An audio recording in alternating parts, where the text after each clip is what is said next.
Essa é a aula 21 do nosso curso de Batalha Espiritual e nós estamos estudando o livro de Apocalipse. Na aula passada nós estávamos nas cartas à igreja e agora nós vamos dar sequência no restante do livro. Lembrando que esse não é um estudo sobre Apocalipse. Nós vamos simplesmente pontuar dentro do livro de Apocalipse aqueles assuntos que de alguma forma se relacionam com batalha espiritual, mundo espiritual de uma maneira geral. Vou restringir a parte de mundo espiritual mais relacionado à presença de demônios e do próprio Satanás, porque se a gente for falar em anjo em Apocalipse, o assunto ele vai realmente crescer muito, e não é esse o propósito aqui da nossa aula. Para você que perdeu a última aula, é importante você ir lá no YouTube, abrir no canal, porque muita coisa da linguagem do Apocalipse e toda essa discussão sobre literatura apocalíptica, essas coisas, isso é importante para você conseguir entender bem algumas coisas que a gente fala nessa aula e na próxima. Então, o início da aula passada, quando eu faço uma introdução a respeito desse assunto, é bem importante que você conheça para entender o que são essas figuras ou o porquê do uso dessas coisas. Na seleção dos textos, eu fiquei em dúvida a respeito de um aqui, que é no capítulo 6, eu vou só mencionar para vocês, é quando é falado do Hades e da morte. Nós sabemos que o Hades, na mitologia grega, ele é um ser, não é? É uma entidade. E qual foi aqui a minha dúvida? Se eu colocava ele no estudo ou não, porque tanto ele quanto a morte, eles são personificados no livro de Apocalipse. Mas eu cheguei à seguinte conclusão: embora eles sejam personificados no capítulo 6, lá no final, se não me engano, lá no 20, eles se comportam como lugares, não como pessoas. Então, eu tenho entendido que, na verdade, essa personificação faz parte só da forma de João enxergar essas realidades. Ele enxergar a morte de maneira literária, tratá-la como pessoa, como o próprio Paulo já tinha tratado dessa maneira. Não necessariamente a morte é uma entidade com cara de caveira, uma capa preta, uma foice na mão, não é? Então, embora seja tratado de maneira personificada em alguns textos, eu entendo que isso é simplesmente uma maneira literária de se referir mesmo. Embora a gente saiba que existam espíritos da morte e coisas desse tipo.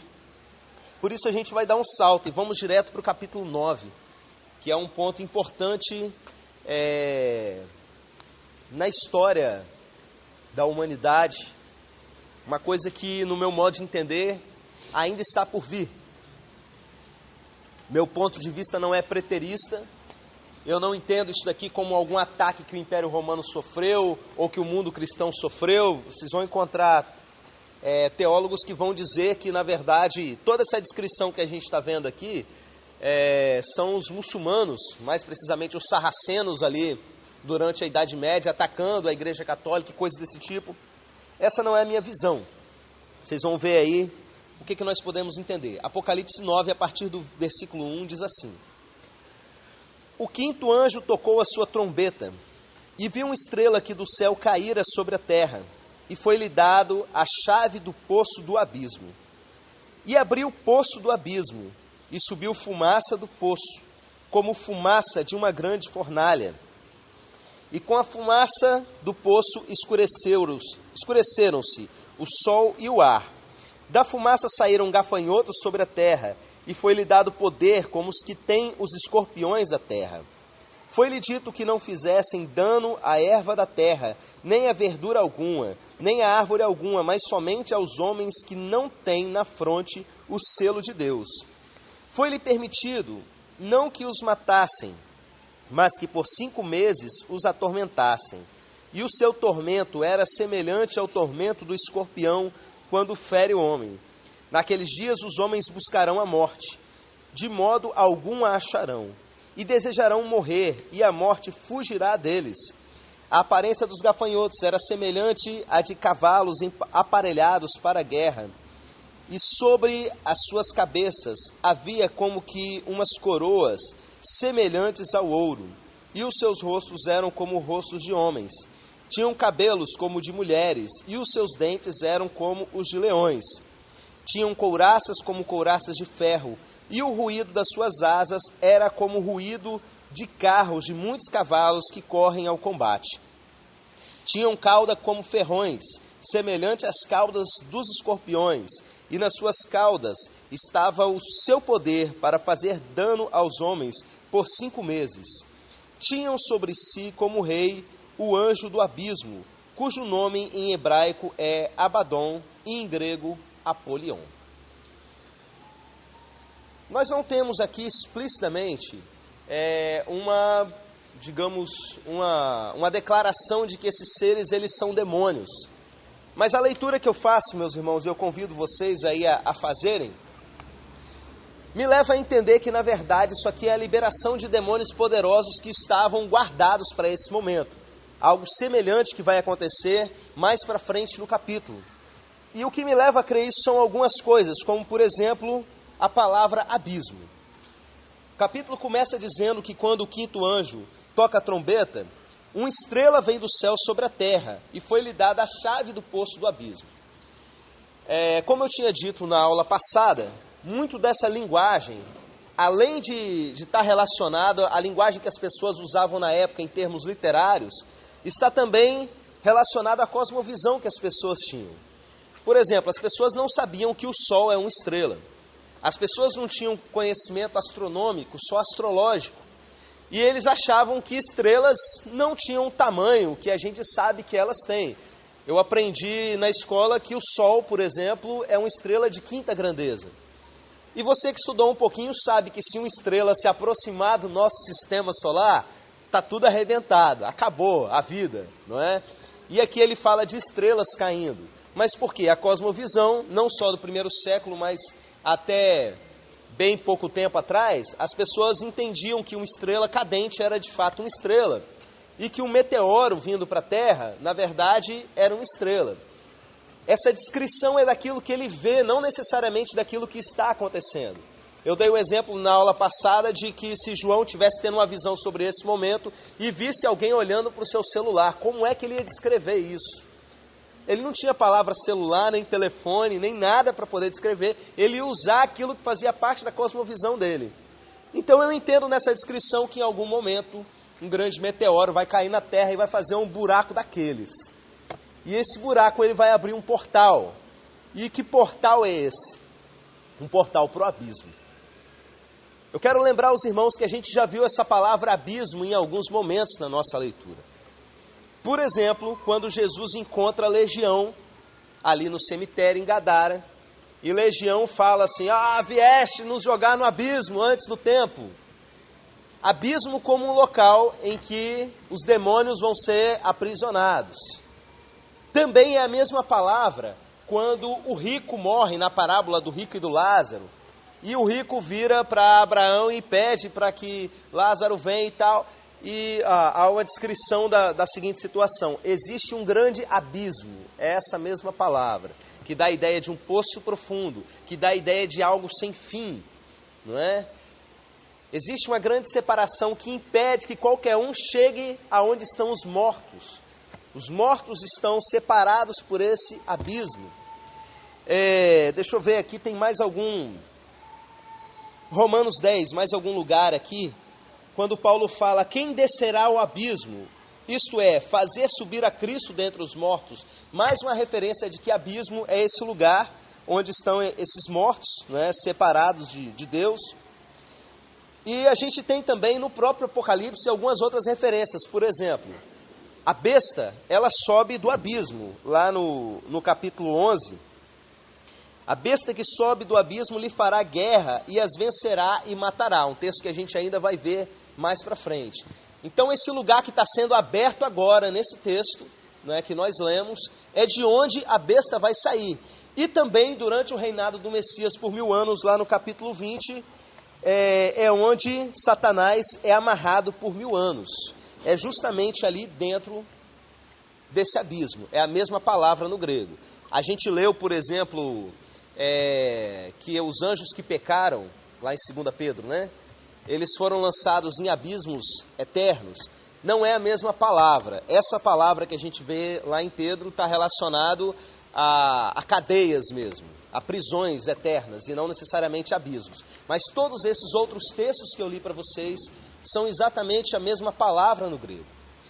É um local que os demônios estão ali, pelo menos essa é a minha leitura, eles estão ali aprisionados, e nesse momento, a partir desse instante que cai, possivelmente um meteoro sobre a Terra, um portal é aberto, e eles têm um acesso físico ao nosso mundo. Nós, quando estudamos sobre a palavra tártaro, a gente entendeu que eles estão num tipo de situação, numa dimensão paralela. Eu vejo esse texto dessas criaturas saindo, a gente percebe que é como se fossem máquinas de guerra, essa descrição desses escorpiões, não é? A gente que conhece algumas máquinas de guerra nos dias de hoje, eu fico imaginando João tentando descrevê-las.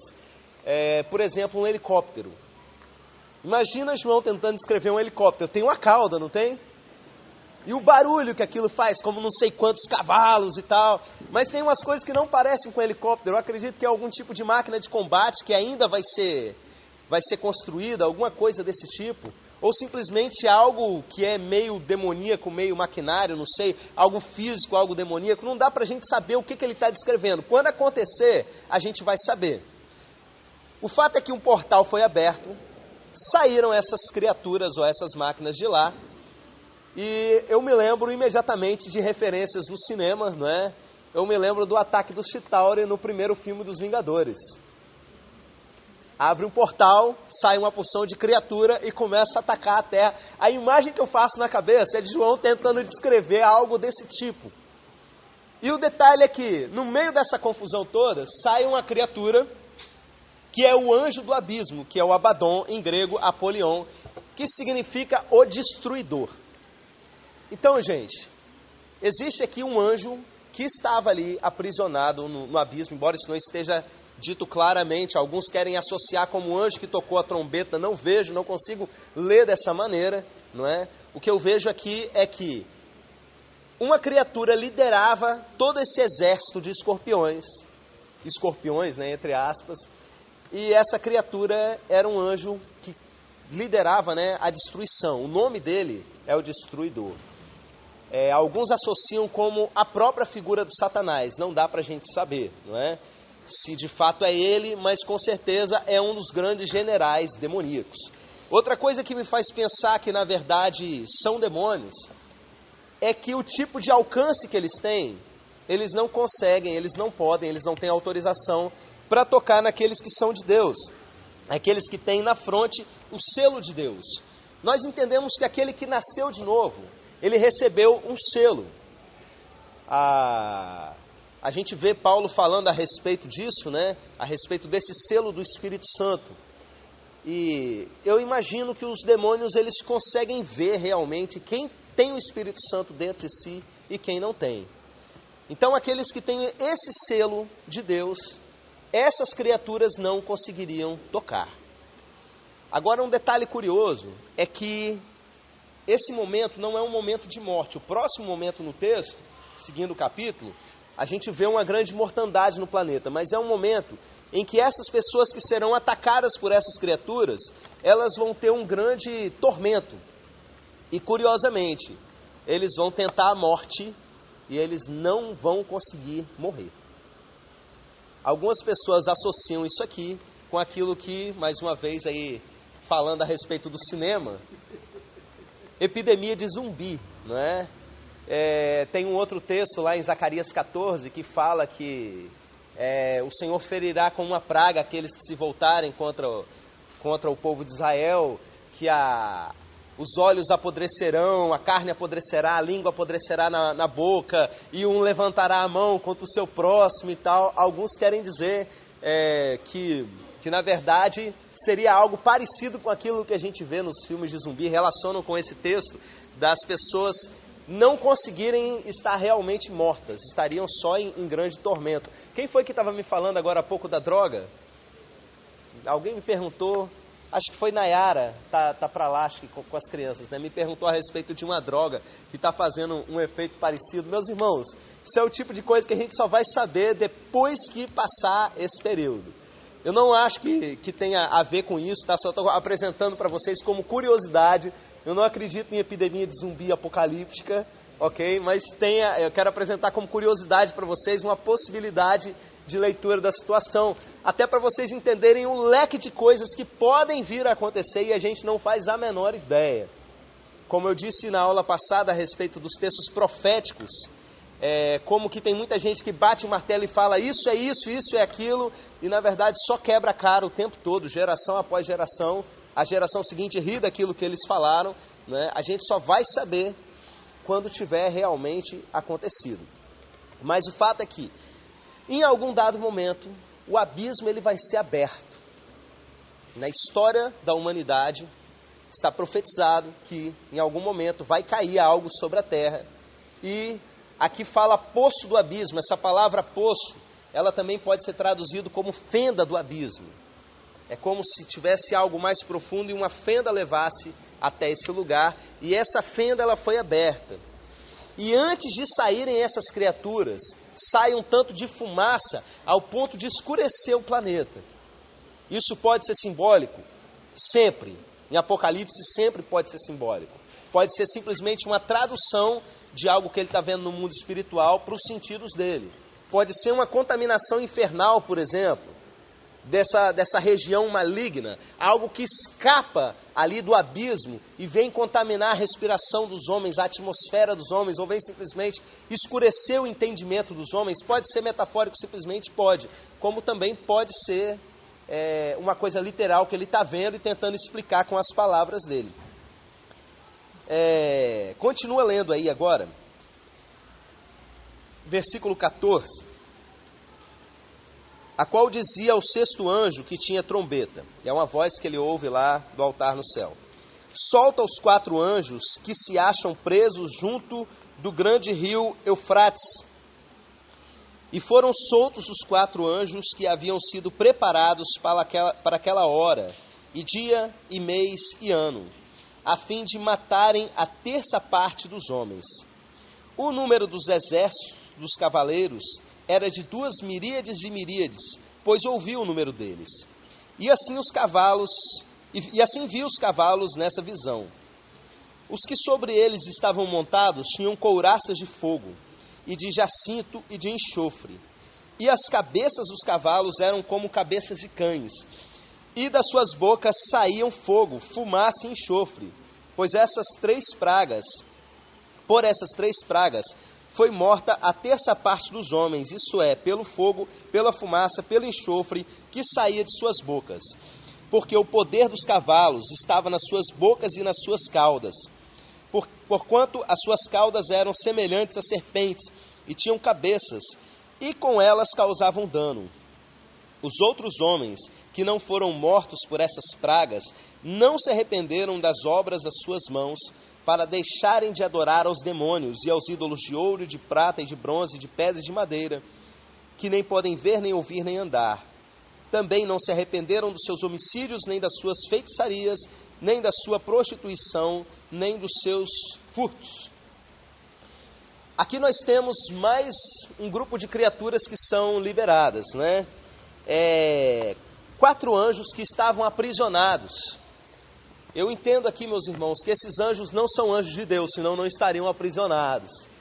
A gente viu sobre a justiça de Deus, sobre esses anjos que pecaram, como Deus os lançou em cadeias eternas. A gente leu isso tanto em Judas quanto em 2 Pedro. E aqui a gente vê que em um dado momento esses anjos eles vão ser liberados. E vão ser liberados para a hora da bagunça mesmo, né? Para a hora do juízo. E aí começa um exército de miríades e miríades atacando cavaleiros montados sobre aquilo que ele disse que é cavalo. É um cavalo, vai tentar desenhar um cavalo. Por que cavalo? Não é? A única coisa que se montava naquela época era cavalo. Ele não sabia, por exemplo, o que é uma motocicleta. Não é? Se ele visse alguém andando com uma motocicleta, ele ia dizer que era um cavalo muito esquisito, que tinha uma luz muito grande para frente, né? E umas pernas redondas, sei lá o que ele ia dizer. Mas, enfim, ele fala que da cabeça desse cavalo, que na verdade era uma cabeça de cachorro, está cuspindo fogo, está dando tiro, na verdade, né? Talvez um lança-chamas, alguma coisa dessa natureza. Leão, né? A minha versão aqui fala, é cabeça de leão, é isso mesmo, eu falei cachorro, mas é cabeça de leão. E a cauda dele, que é tipo uma cauda de escorpião, que faz alguma coisa aí também. Vamos ver, as suas caudas eram semelhantes a serpentes e tinham cabeça e com elas causavam dano. Parece mais um escorpião esse cavalo com cabeça de leão, né? Mas eu entendo que, mais uma vez, nós temos aqui uma máquina de guerra comandada por essas criaturas.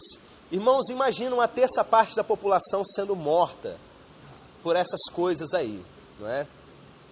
Alguns acreditam que não necessariamente essas criaturas, essas máquinas de guerra sejam coisas espirituais, mas que esses anjos aprisionados, eles levantam a humanidade em guerras uns contra os outros e provocam uma grande mortandade, levando o povo à autodestruição. É uma leitura possível também. Mas o fato é que grande mortandade é uma coisa... Vocês não conseguem imaginar, né? Porque a gente pensa simplesmente na pessoa morta.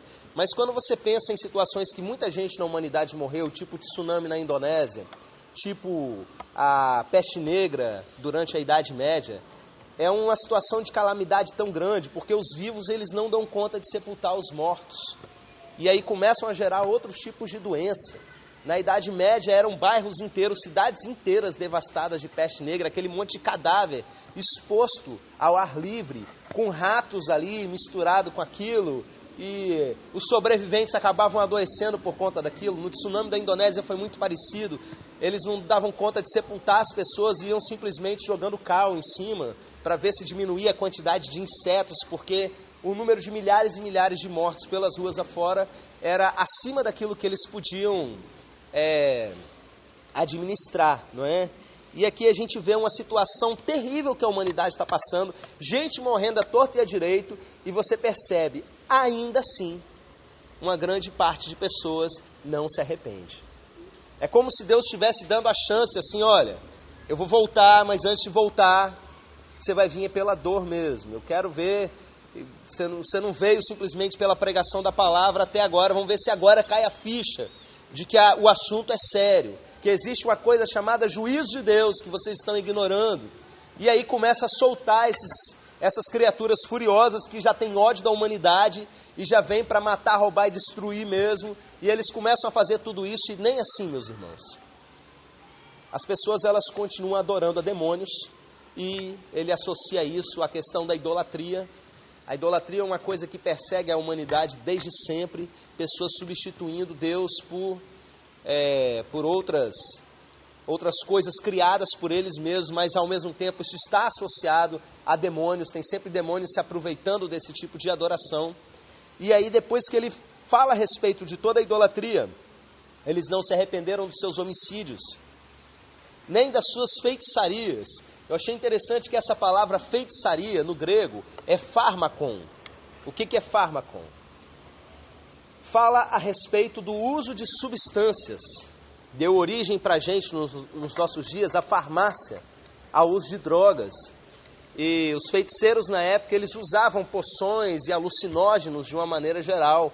E tendo esse entendimento, eu entendo que essa feitiçaria não aborda simplesmente os rituais de feitiçaria e invocação demoníaca, mas o uso de drogas, que é algo que tem devastado a nossa sociedade e afastado muita gente da presença de Deus mesmo.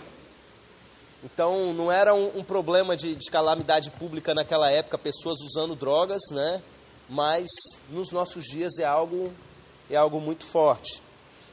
Nem da sua prostituição, nem dos seus furtos. Só um momento.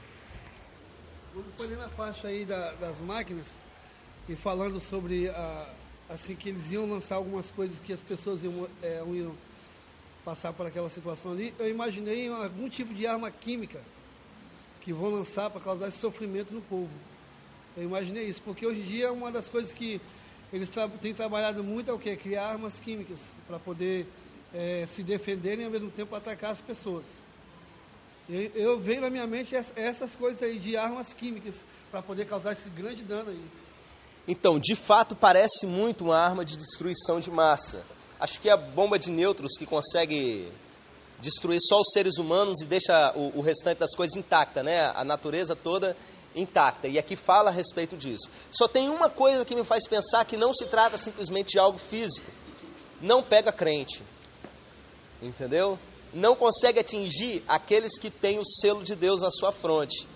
Então isso me leva a entender que não é meramente uma máquina de destruição de massa, mas algo demoníaco, espiritual, que consegue atingir as pessoas nesse nível. Talvez uma associação de uma coisa com a outra, de maneira que quem é salvo não é atingido por essa barbaridade aí. Avança lá para Apocalipse 12.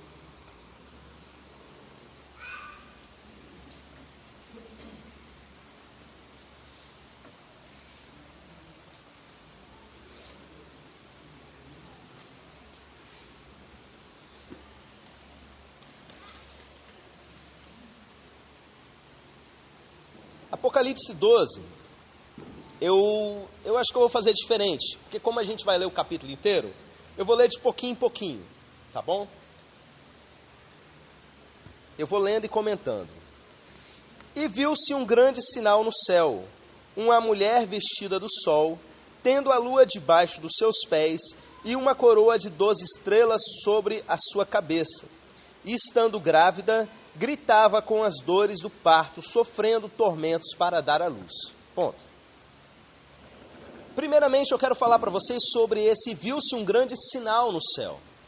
O que é um sinal? Um sinal é algo que tem a sua forma e que carrega um significado. Tem um significante e significado. Você que estudou lá, primeiro ano do ensino médio, você aprende um pouquinho sobre linguística, né?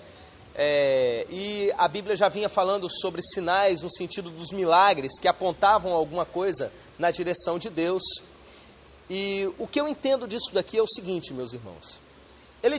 João teve aquele primeiro momento com Jesus escrevendo as cartas para 7 igrejas. Passando aquele primeiro momento, ele vai ao céu e ali ele começa a ver um pouco da realidade do céu e vai vendo as coisas que vão acontecer. No capítulo 12, é como se tivesse uma pausa para flashback. E quando ele diz, e viu-se um grande sinal no céu, começa a mostrar coisas que já aconteceram. É como se começasse a passar um filme para ele. Tipo uma grande projeção no céu, ligaram lá o data show, vamos agora, momento do flashback do que aconteceu no passado. É basicamente isso, tem 2 flashbacks aqui importantes nesse início. E aí ele começa a ver alguma coisa também traduzindo do mundo espiritual para o vocabulário e a capacidade cognitiva humana. O que ele vê é uma mulher vestida do sol, tendo a lua debaixo dos seus pés e uma coroa de 12 estrelas sobre a sua cabeça. Essa mulher está grávida, gritando com dores de parto, sofrendo tormentos para dar à luz. Existem 2 tipos de interpretação comum aqui nesse texto. A primeira é que, na verdade, ele está vendo Maria. E que Maria é essa que está coroada de estrelas. A Igreja Católica vai optar por essa leitura, não é? E ela vai dar à luz a Jesus, aí nesse momento. E ela está vestida do sol como numa situação de glória. Para eles que veem Maria como a mãe de todos os cristãos, não é? Isso vai fazer muito sentido para eles, principalmente lá para o final, quando diz que a igreja é a descendência da mulher, nesse sentido. Não é? Mas existem alguns complicadores para essa interpretação. E quais complicadores seriam esses?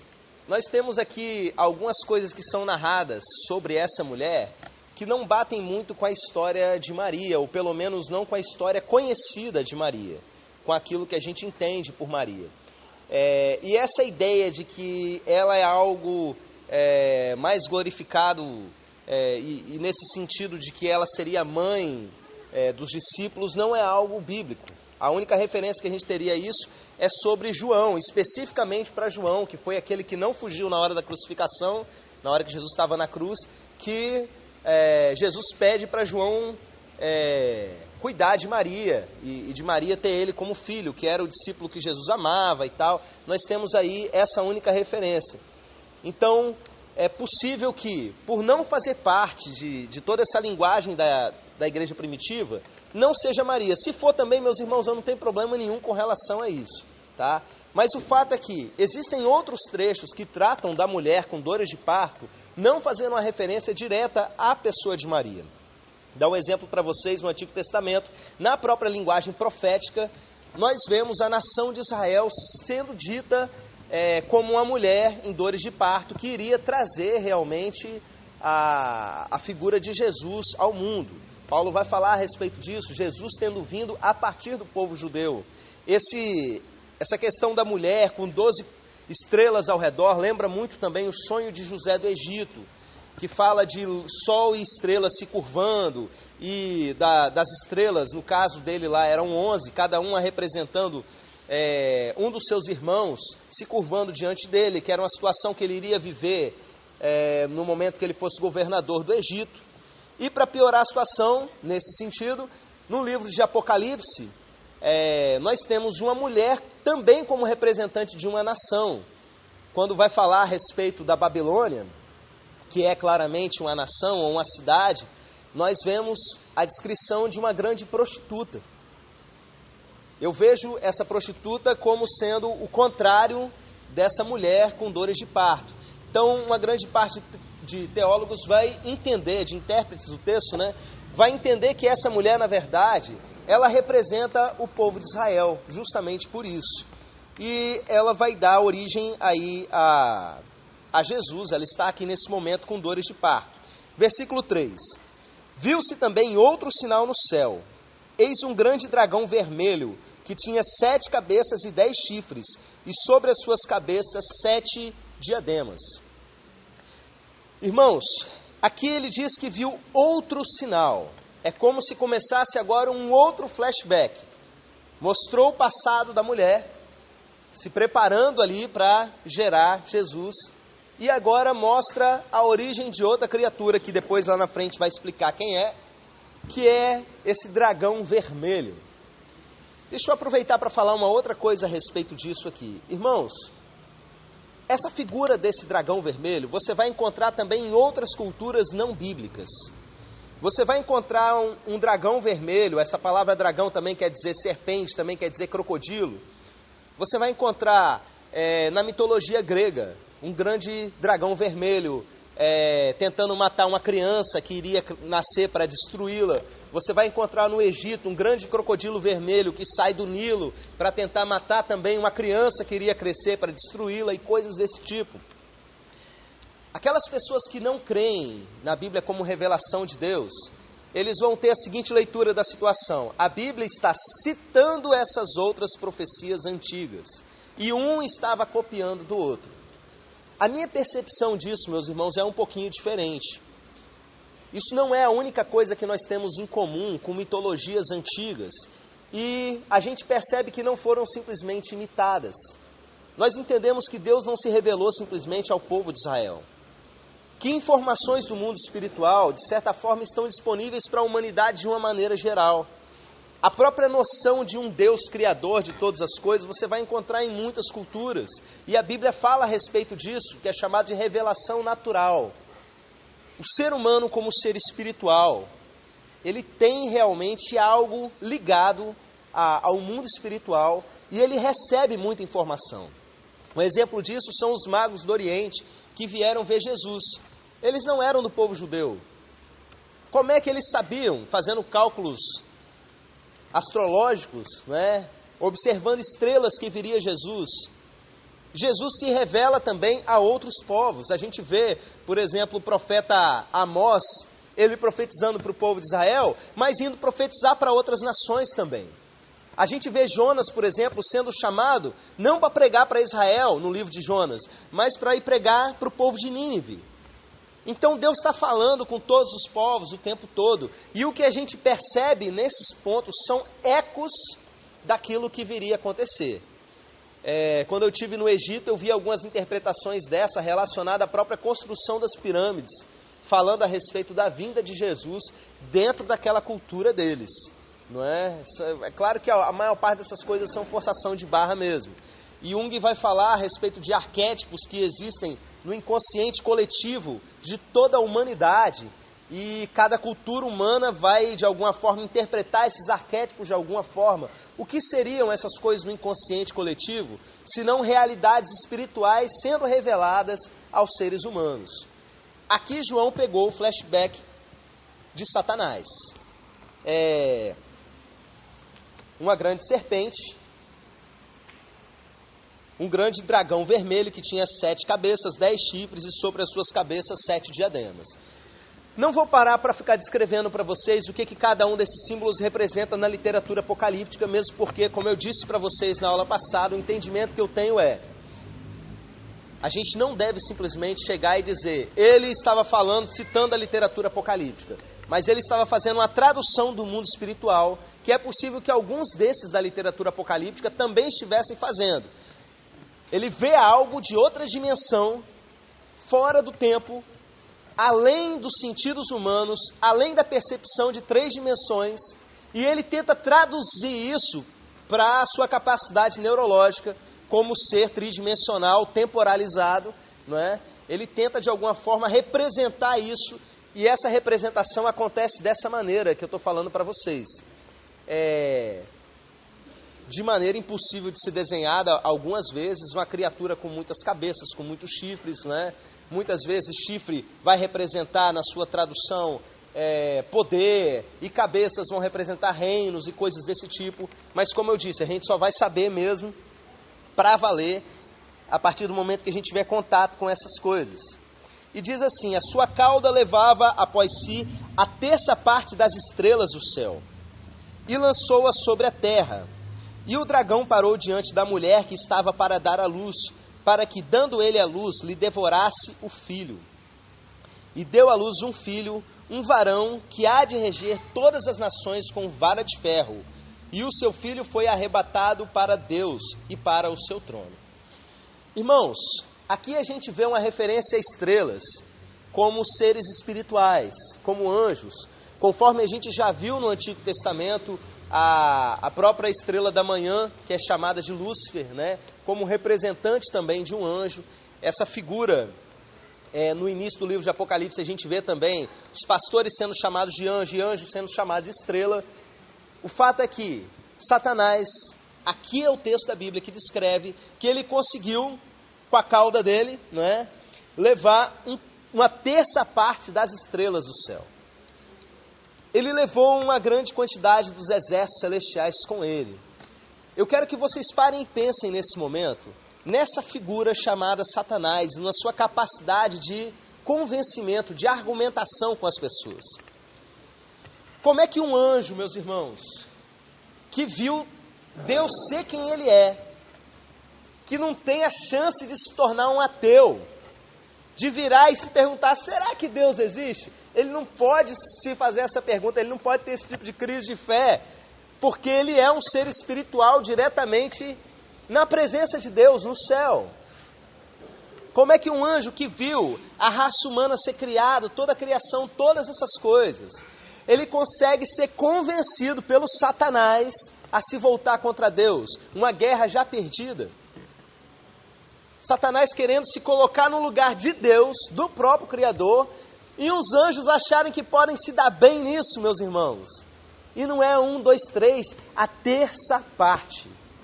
Como eu já disse para vocês antes, o cara é muito bom na argumentação. A argumentação é a arte do Satanás. Ele consegue convencer. Eu fico vendo mais para frente lá no Apocalipse, a gente vai chegar lá, como é que ele consegue, depois do reinado do Messias, convencer líderes humanos a guerrear contra Jesus. A lábia do sujeito, meus irmãos. Por isso que eu falo que a gente tem que tomar muito cuidado com essa questão de argumentação e levar todo o nosso pensamento cativo a Cristo. Já disse antes e volto a dizer, você consegue achar na internet o argumento que você quiser para o pecado que você quiser fazer. Você vai encontrar alguém se dizendo pastor, dizendo que você pode fazer determinados tipos de pecados que não tem problema nenhum. Aquele pecado que você resolveu escolher, você vai para a internet e procura. Você vai achar gente te convencendo disso. E convencendo, como a gente falou aqui na última aula, né? foi até a irmã Fanny que falou, usando até a Bíblia. Satanás tentou convencer Jesus, meus irmãos, citando a Bíblia para Jesus. Olha a ousadia da serpente. Aquele que argumentou contra Eva, dizendo, não foi bem assim, e fez ali o primeiro casal cair, fez Adão cair. Ele tentou fazer isso com o próprio Jesus. O que ele não tenta fazer, usando o reino dele, logicamente, com a gente, com a igreja de Jesus? Vocês vão ver o que ele tenta fazer, não é? A gente percebe aqui no texto que, logo depois que fala que ele levou um terço, ele se prepara para devorar a criança. Você vê que ele tentou matar Jesus assim que Jesus nasceu, usando ali Herodes, não é? Mas não teve jeito, a mulher deu à luz um filho, um varão, agora usa no futuro, que há de reger todas as nações com vara de ferro. Fala do reinado futuro do Messias. E o seu filho foi arrebatado para Deus e para o seu trono. Agora fala no passado, só para você se situar em que ponto da história nós estamos. Nós percebemos aqui uma queda gradual de Satanás. Houve uma rebelião, não é? E aqui, nesse meio tempo, Jesus nasceu, morreu, foi crucificado, subiu junto ao Pai. No futuro ele vai governar, mas no momento ele subiu e está junto com Deus lá no trono. Esse é o ponto que nós lemos até agora da história onde parou. Vamos agora ao capítulo 6. E a mulher fugiu para o deserto, onde já tinha lugar preparado por Deus para que ali fosse alimentada durante 1260 dias. E houve guerra no céu. Miguel e os seus anjos batalhavam contra o dragão. E o dragão e os seus anjos batalhavam, mas não prevaleceram, nem mais o seu lugar se achou no céu. E foi precipitado o grande dragão, a antiga serpente que se chama o diabo e Satanás, se alguém ainda tinha alguma dúvida, né? Que enganava todo mundo. Foi precipitado na terra e os seus anjos foram precipitados com ele. E ouvi, então, uma grande voz no céu que dizia: agora é chegada a salvação e o poder e o reino do nosso Deus e a autoridade do seu Cristo, porque já foi lançado fora o acusador de nossos irmãos, o que diante de nosso Deus os acusava dia e noite. E eles os venceram pelo sangue do Cordeiro e pela palavra do seu testemunho. Não amaram as suas vidas até a morte. Pelo que alegrai-vos, ó céus, e vós que nele habitais. Mas ai da terra e do mar, porque o diabo desceu a vós com grande ira, sabendo que pouco tempo lhe resta. Irmãos, como eu disse, a queda de Satanás é mostrada como algo gradual. Nós temos um momento em que ele tem acesso pleno à presença de Deus. Nós estudamos no livro de Jó que Satanás, num determinado dia, ele chega à presença de Deus. Todos os filhos de Deus, os Benai Elohim, eles se aproximam de Deus, e veio também Satanás. E o que Satanás faz? Ele aproveita, deixa Deus, puxa assunto relacionado a Jó, e ele começa ali a fazer acusações a respeito de Jó e colocar Jó à prova diante de Deus. Mas a gente vê nos textos lá que o apóstolo Paulo escreveu que o nosso escrito de dívida, quando Jesus foi morto ali na cruz, quase que eu falo foi morrido ali na cruz, né? Foi morto ali na cruz, ele foi destruído. A acusação que existia sobre nós, o poder que Satanás tinha como acusador da gente, na cruz, meus irmãos, acabou. E aqui nós vemos que depois que Jesus subiu ao céu, começou uma guerra no mundo espiritual. E Miguel, lembra que a gente estudou sobre Miguel como aquele anjo que guerreia ali a favor do povo de Israel, lá no livro de Daniel. E existe essa crença de que esse anjo é o responsável pela defesa ali, um anjo de guerra. Miguel luta contra Satanás e seus demônios, os anjos de Deus contra os anjos do diabo, e eles vencem Satanás e os seus demônios, essa terça parte de anjos, e eles caem para valer agora. Existem aqueles que já estão em prisões eternas, não é? Mas a partir desse momento, depois que Jesus sobe, esses anjos têm uma outra queda. É possível que isso esteja fora de cronologia, a gente só vai saber realmente quando chegar lá do outro lado, não é? Mas da maneira como o texto está sendo colocado aqui, o que aparenta para mim é que realmente foi algo depois que Jesus subiu. Na era da igreja isso aconteceu.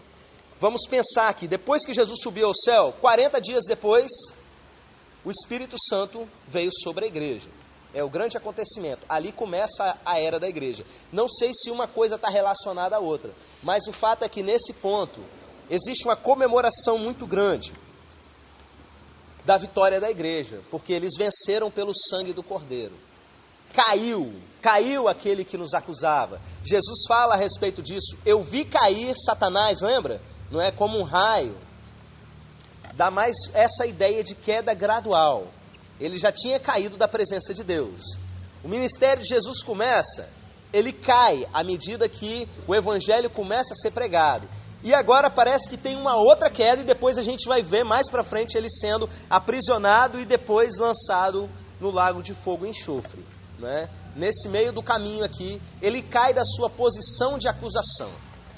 Ele cai, digamos assim, da sua posição que ele ainda tinha nos lugares celestiais. E para onde que ele vem? Ele vem para a terra. Ainda há a possibilidade disso não ter acontecido para valer. Disso ainda acontecer, você pensando na história escatológica, um momento em que Satanás e seus demônios eles vêm plenamente para a terra. E o que isso vai representar? Ai da terra e do mar, porque o diabo desceu a vós com grande ira, sabendo que pouco tempo lhe resta. O diabo sabe que daqui para a volta de Jesus, ou do momento da queda dele para a volta de Jesus, ele tem pouco tempo para ele fazer muita coisa. E o que ele vai fazer? Quando o dragão se viu precipitado na terra, perseguiu a mulher que dera à luz o filho varão. Se essa mulher aqui está falando de Maria, Maria ficou viva aí durante muito tempo. Né? Não vejo essa possibilidade por conta desse versículo e por conta do outro versículo que fala que a mulher fugiu para o deserto e ficou ali durante um tempo, e a gente não vê isso relatado mais em lugar nenhum, se isso está relacionado a Maria. Mas se você tem isso como sendo Israel ou Israel espiritual, o povo de Deus espiritual no Antigo Testamento, a nação de Israel no Novo Testamento, a igreja, faz mais sentido. Quando o dragão se viu precipitado na terra, perseguiu a mulher que dera à luz o filho varão, e foram dadas à mulher as 2 asas da grande águia, para que voasse para o deserto ao seu lugar, onde é sustentada por um tempo e tempos e metade de um tempo, fora da vista da serpente. E a serpente lançou da sua boca atrás da mulher água como um rio, para fazer que ela fosse arrebatada pela corrente. A água também carrega um tanto de simbolismo em textos proféticos. A terra, porém, acudiu a mulher, e a terra abriu a boca, e tragou o rio que o dragão lançara da sua boca. E o dragão irou-se contra a mulher, e foi fazer guerra aos demais filhos dela. Quem são os filhos dela? Os que guardam os mandamentos de Deus, e mantêm o testemunho de Jesus. E o dragão parou sobre a areia do mar. Paro aqui nesse ponto, porque a gente vai dar sequência aí, falando sobre essa parada, é quando ele invoca a besta. O dragão chama a besta vai subir do mar. A gente vai falar a respeito disso na outra aula, mas eu quero que vocês entendam qual é o papel de Satanás durante os últimos dias. Eu diria durante a era da igreja, que pega todo esse período, mas mais precisamente durante os últimos dias, período da grande tribulação.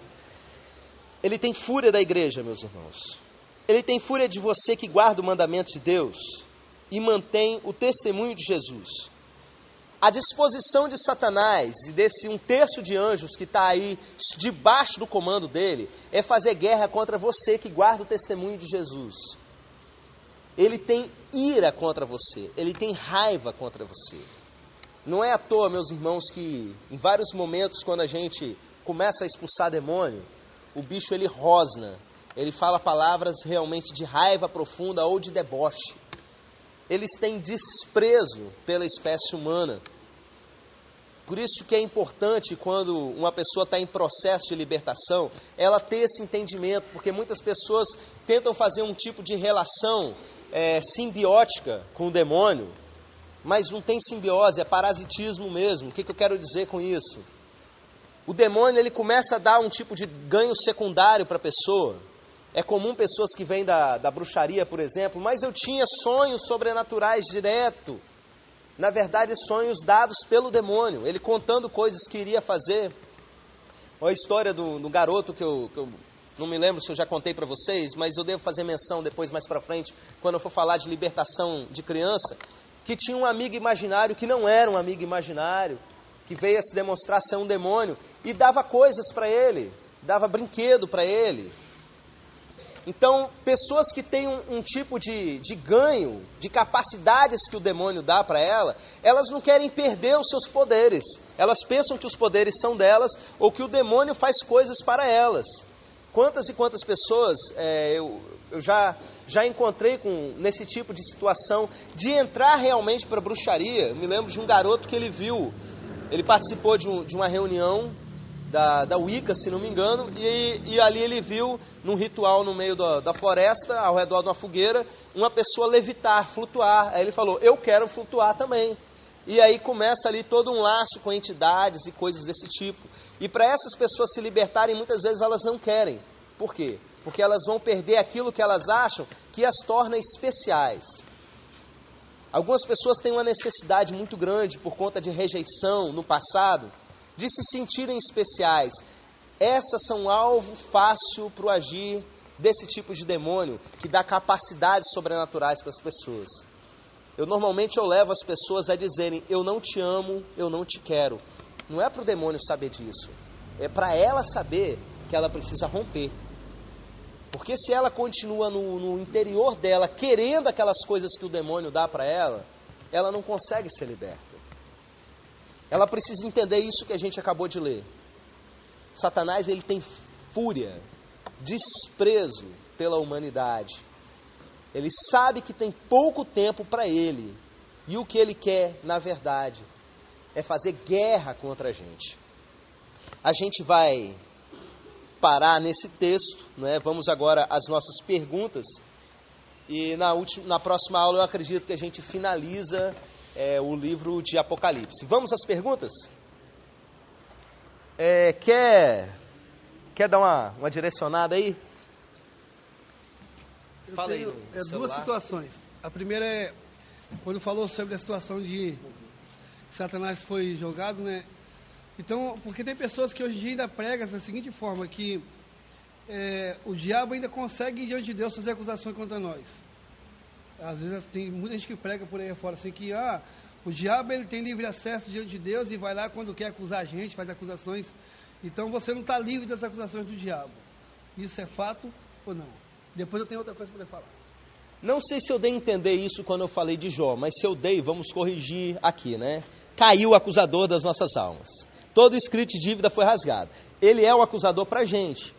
Ele fala na nossa cabeça, você é um pecador, você não vale nada, mimimi, na sua cabeça. Diante de Deus, ele aparentemente, ao menos que isso aqui seja algo que ainda vai acontecer, mas de qualquer maneira você tem o texto de Paulo que fala que todo escrito de dívida já foi rasgado, entendeu?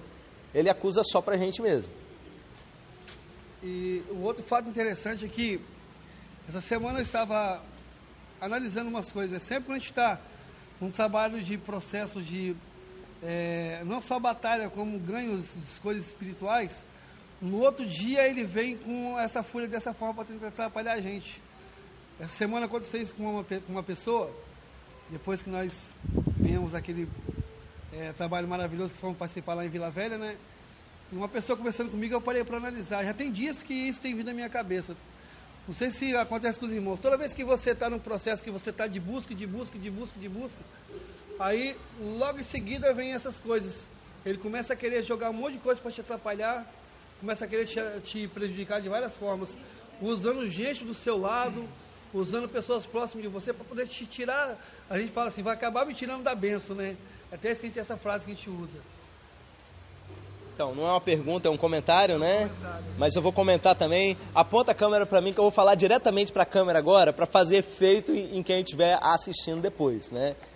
Olha só, toda vez que você vive os sonhos de Deus para a sua vida, aquilo que Deus planejou que você vivesse, você vira um risco para o reino das trevas. É por isso que Satanás trabalha tanto para desviar você do propósito de Deus. Deus planejou algo para cada um de nós. Esse clichê do mundo evangélico, tipo, Deus tem um propósito na sua vida. É uma bobagem você virar e falar isso para uma pessoa de certa forma, porque na verdade Ele tem propósito na vida de todo mundo. Ninguém está aqui nessa terra à toa. Deus criou a gente para ser algo. E se a gente for esse algo, a gente vira um grande perigo, um grande risco para o reino das trevas. E por isso Ele investe contra a gente. Então, toma cuidado. Quanto mais Ele lutar contra você, mais você firma mesmo na direção, mais procura saber quais são os sonhos de Deus para a sua vida. Amém? Mais alguma pergunta? Não? Só um momento. Aquela tormenta que a pessoa tenta se matar e não consegue, será que não está relacionado àquela período do 1000 anos ou não tem nada a ver? 1000 anos é lá no finalzinho do Apocalipse. É lá em Apocalipse 20, bem depois disso, durante o reinado do Messias mesmo. Tá bom? Que aí Satanás é aprisionado, é outro contexto. Mais uma pergunta? Passa lá para o Cristiano. Você esteve falando sobre o Poço do Abismo, e eu já ouvi algumas referências, não lembro direito onde é que era, sobre a localização dele, que ele se localizava entre o rio Tigre e Eufrates, a fenda onde entrava. Isso é válido? A gente leu isso hoje. Esse capítulo 9 que nós lemos fala a respeito do Tigre e Eufrates como sendo uma outra coisa. Ele começa falando a respeito do Poço do Abismo, vamos voltar lá, né? É a primeira perícope aí do capítulo 9, e depois, a partir do 14, quando vai o sexto anjo que tinha... A voz vem para o sexto anjo e diz assim: solta os 4 anjos que se acham presos junto do grande rio Eufrates, entendeu? Já é uma outra situação. Existem aqueles primeiros que saíram lá da fenda do abismo, né, ou do poço do abismo, e existem esses que estavam aprisionados ali nesse local. É possível que aconteça o seguinte: eles estejam nesse abismo que é uma outra dimensão, e foi aberto esse buraco ali, no momento que cai aquela estrela, né? E agora aqui junto ao rio Eufrates é aberto um outro portal que eles estavam ali aprisionados, eles saem por ali, entendeu? É uma possibilidade. Mais uma pergunta? Não? Vamos orar então, vamos colocar de pé. Convido você que já sabe do que eu estou falando, vem aqui para frente. Vou orar pela sua vida. É possível que na próxima aula a gente termine o módulo bíblico e vá para outros módulos. Vou ter que explicar de novo, né, toda a aula. Você que é líder de célula, você que quer ser mais usado por Deus nessa parte de batalha espiritual, quer ter oportunidade de serviço nesse sentido, sai do seu lugar, vem aqui para frente e vamos orar juntos.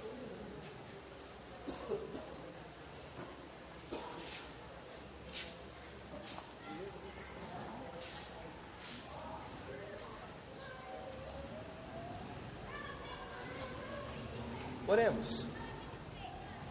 Pai, queremos te agradecer pela tua palavra lida com liberdade aqui nesse lugar e queremos te pedir que o Senhor vá nos revelando toda a mensagem que o Senhor tem para nós. Nos ajude a entender, meu Deus, tudo aquilo que é relevante para a gente, nos dê a sabedoria para conseguir compreender tudo isso e principalmente para aplicar nas nossas vidas. Nos ajude a crescer, não em conhecimento das trevas, mas em conhecimento do Senhor, em conhecimento de Deus, meu Pai. Em nome de Jesus eu quero te pedir por esses que têm se destacado aqui, que o Senhor os use poderosamente, que o Senhor continue dando oportunidade para eles, para discernir o mundo espiritual e para ministrar libertação às pessoas. Levante guerreiros e guerreiras do Senhor aqui nesse time e essas outras pessoas que estão também assistindo essa aula na internet, que o Senhor esteja fortalecendo cada um deles e dando a tua proteção, não deixando que Satanás consiga atingi-los, nem atingir qualquer pessoa de suas famílias. É o que nós te pedimos no nome de Jesus. Amém.